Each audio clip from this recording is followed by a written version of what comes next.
Et bonjour aujourd'hui, qu'est-ce qui se passe? On sort les lunettes. Aujourd'hui on a la patate. Hein, voilà, il y a du soleil.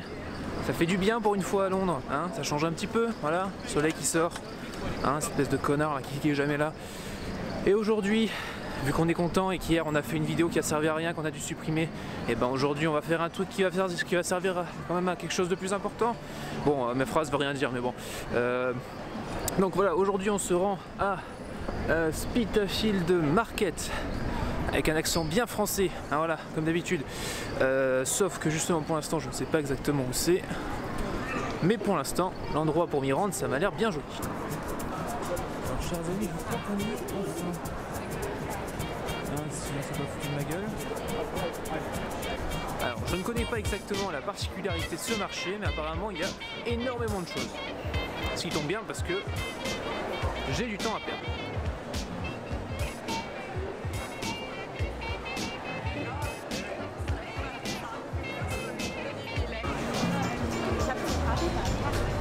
Alors oui, vous me connaissez, dès qu'il y a des chapeaux, je deviens fou, hein, voilà.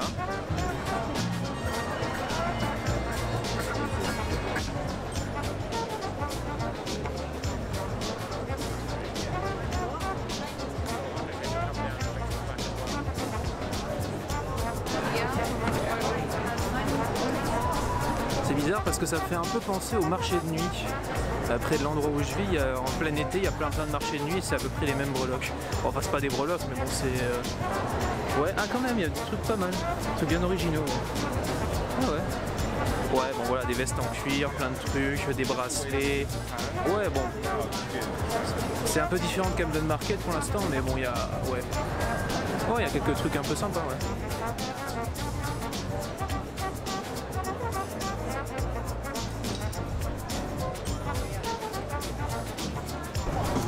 Alors encore des chapeaux, je sens que je vais devenir fou. Il faut vraiment que je trouve quelque chose. Ah ouais. Ah putain. Ah là il y a de la classe. Oh la délice.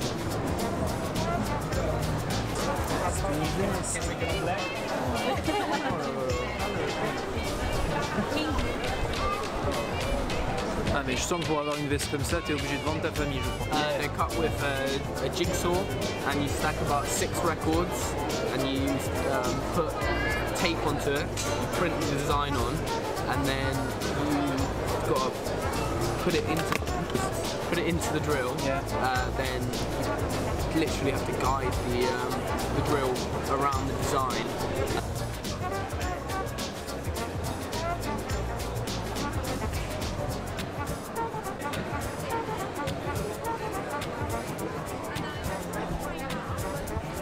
Ah bah heureusement ça continue de l'autre côté, j'ai cru que c'était fini. Hein.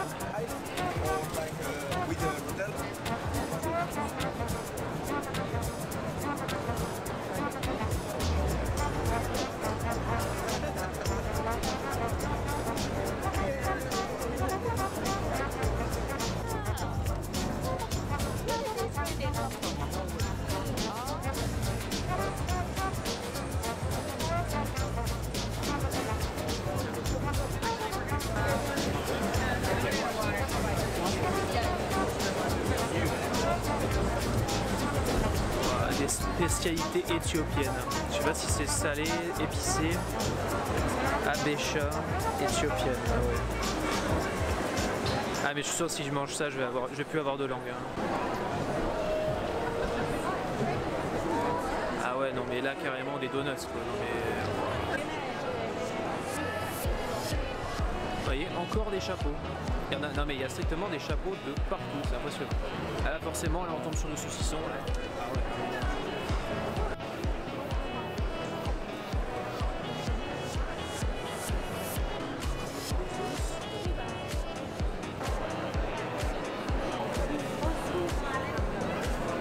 How are you? You've seen these before?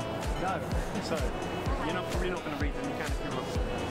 So hello, first what is your name? My name's Daniel, and this is a company called A Book on One Page. So these are the whole books, and they're limited to 500. So this is the whole book, but we're running out of this piece, so I've done the Mad Hatter. Visually, my most favourite piece is the Jungle Book. So my biggest book is Pride and Prejudice, which is 121,000 words. They're a visual representation of the book. I mean, you can read them, you probably won't. The smaller pieces, this is part of the book. This is the first chapter of Gatsby. Whereas if you look at the Jane Eyre, that's an excerpt. That's the whole play of Macbeth at 2.1 font. So you will tell me that there is the whole play of Macbeth in that. That's correct, yes.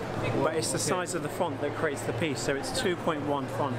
Whereas this piece here is 5.4 font. So it's the size of the font that creates the piece. And basically, how long does it take to make one? A long time. Obviously, it depends on the image. So Peter Pan would take considerably less time than it would to create the Jungle Book because of the complexity. This took about 25 hours to do. Peter Pan took about 3 hours.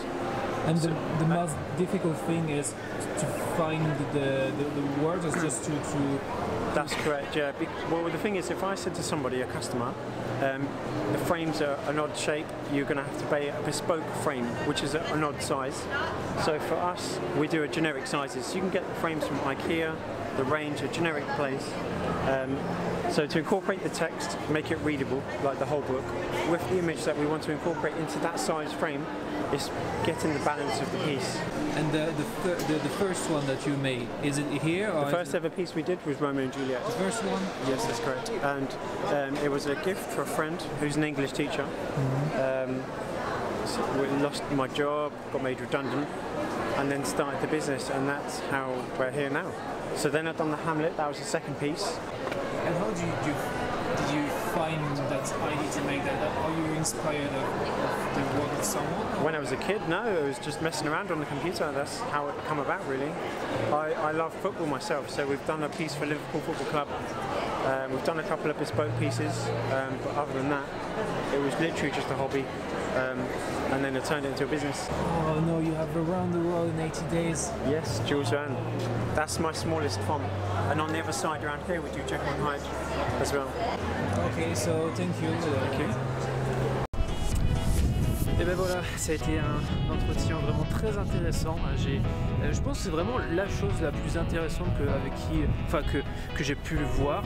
Je sais pas si vous avez compris, mais entre autres, il prend un livre et il prend toutes les phrases de tout le livre et il les met justement dans une seule image sur un seul cadre. C'est la chose la plus intéressante que j'ai trouvée pour l'instant du marché et là justement il m'a donné un petit conseil, c'est qu'apparemment c'est quelque chose que je savais pas du tout, mais pas très loin, à peu près à 5 minutes, il y a juste l'endroit où je voulais aller depuis le début qui s'appelle Brick Lane. Et Brick Lane, qu'est-ce que c'est? C'est basiquement entre autres l'endroit où Jack l'Éventreur a tué toutes ses victimes. Voilà, du coup je crois que on va pas attendre, on va aller là-bas, tout simplement.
J'ai juste de prendre la photo d'un type que je trouvais vraiment qui rentrait vraiment parfaitement bien dans un cadre. Là franchement c'était vraiment nickel.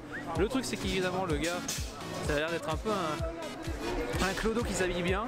Et du coup, bah, logiquement, il m'a demandé de lui payer un café. Bah, évidemment, c'est logique, hein, mais du coup, entre autres, voilà, j'ai payé pour prendre une photo. Bon, bah allez. Alors, où est-ce que je suis là? Ah, je crois que j'ai l'impression d'être arrivé au bout de Brick Lane, je crois. Ah bah ouais, c'est Brick Lane, toujours là. Ouais.